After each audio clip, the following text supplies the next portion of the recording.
Alors bonjour à tous, une vidéo assez rapide pour vous montrer comment vous améliorer en vitesse sur le F2L.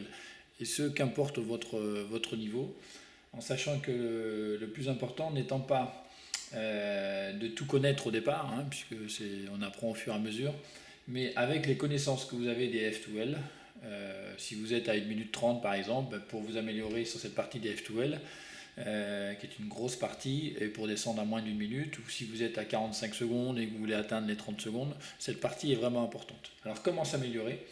Eh bien en fait, qu'importe le niveau de connaissance que vous avez, avec le niveau de connaissance que vous avez, eh bien il faut travailler très lentement. Le but étant de ne jamais s'arrêter.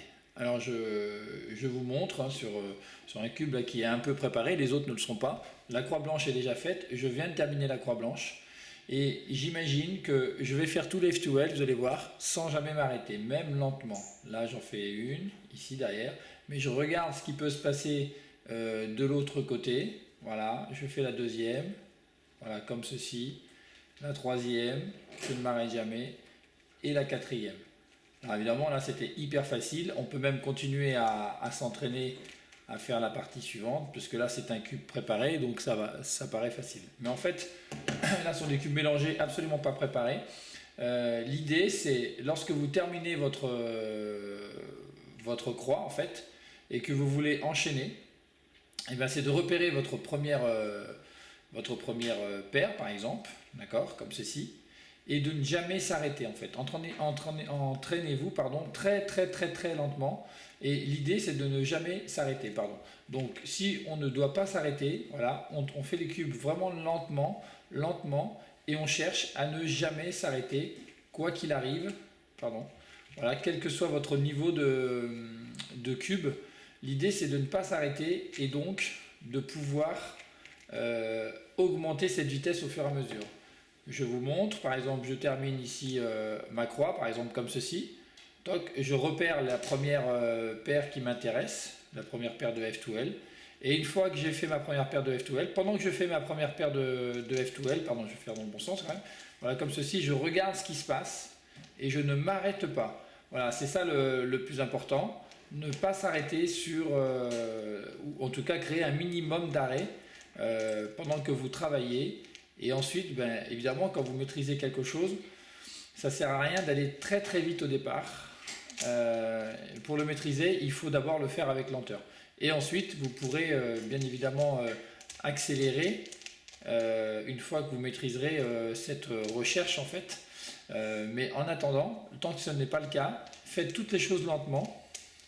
Et vous allez voir, par exemple, moi lorsque j'arrivais autour de 30 secondes, eh bien j'allais presque plus vite en allant doucement qu'en voulant aller vite. Donc là j'ai toujours fait la croix blanche, je viens de finir ma croix blanche par exemple comme ceci, hein, c'est vraiment le hasard. J'essaie de voir ce qui peut se passer rapidement, je trouve une première F2L, voilà, je la mets, je regarde si je peux trouver une autre F2L rapidement, voilà comme ceci, et je ne m'arrête pas en fait, voilà. L'idée c'est de ne pas s'arrêter, en tout cas le moins possible, pour pouvoir enchaîner les F2L et ne jamais créer un arrêt en fait, même après, hein, quand vous êtes sur la dernière partie, et là on a une PLY, voilà, donc les reconnaître bien sûr rapidement et ne jamais s'arrêter. Voilà, c'est ça le principe. Je vous remonte encore une dernière fois, je termine par exemple avec ce mouvement là, toc, et j'essaie de repérer rapidement une F2L derrière, et je repère en même temps les autres si c'est possible. Là j'en ai vu encore une autre comme ceci, voilà. Et quand c'est lent comme ça, on a la possibilité de vite repérer les choses. Et ensuite, eh bien, ouais, on va pouvoir accélérer au fur et à mesure nos mouvements, parce que ben, on va commencer à s'habituer à une certaine vitesse, puis ensuite on va jouer sur une autre vitesse. Donc ce qui est important, surtout au début, c'est de vraiment prendre le temps de faire la recherche. Alors je vous remonte une deuxième fois, je vous mélange en direct, une dernière fois, pardon.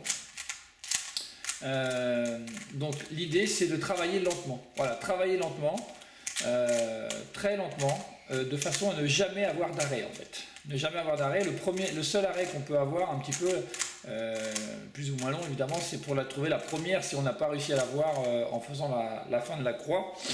Mais là aussi il faut essayer d'anticiper. Donc on va essayer simplement voilà, de vous montrer. La croix est faite. Et regardez, j'attaque la première par exemple, F2L qui est ici, d'accord, par exemple. Hop, voilà. Du coup, je cherche à regarder ce qui se passe après. Là, je vois orange-bleu, un orange-bleu ici, pourquoi pas. Parce que si je vois pas mieux, c'est ce que je vais faire. Toc, comme ceci. Je vais donc, pardon, comme ceci. Voilà, comme ceci, voilà, hop. Là, il faut maîtriser quand même ces F2L. Hein. Ensuite, on a ici les deux là et ici, donc on peut faire un choix, peu importe. Moi, je préfère faire celle-ci pour libérer celle-ci en fait. Voilà. Et ensuite, je peux enchaîner. Voilà, comme ceci. Et ensuite, eh bien, je peux également enchaîner sur les OLL et les PLL derrière sans créer d'arrêt. Voilà, c'est comme ça que vous allez largement descendre sous les 30 secondes. Puis la vitesse viendra que vous ferez en dessous. Voilà, petite vidéo pour vous aider, j'espère que ça vous servira. Bon cube.